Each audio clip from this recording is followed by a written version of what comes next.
Behaviorally and measurably, scientifically, the difference between male babies and female babies is that males prefer objects and tend to pursue sensation-seeking behavior, while females tend to prefer faces and tend to pursue connection-seeking behavior.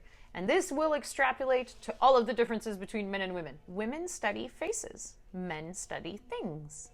This is the root of all differences. With that small observable distinction aside, the discussion of gender identity seems to revolve around the existence of gender. The word itself comes from the Latin genus, or the French genre, meaning a type. If you Google genders in other languages, we can learn that the overwhelmingly binary presentation of gender in North America is a function of media saturation and language. Worldwide, the sheer variety of gender expression is almost limitless. Several cultures in Madagascar have the word secreta to describe little boys who were thought to have a feminine appearance, and then they're raised as girls. They wear their hair long, decorate their hair and bodies with coins and jewelry, and they consider themselves real women and speak with a practiced womanly voice.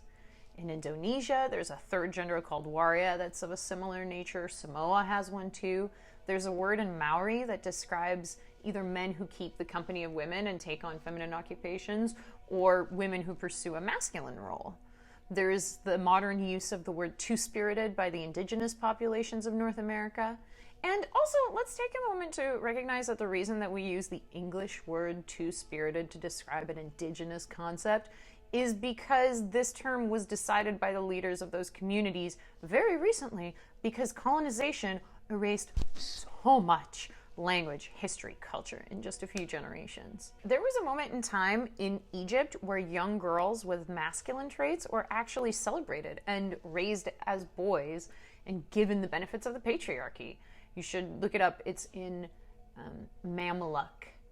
There's a really cool study about hermaphrodites and transsexuals.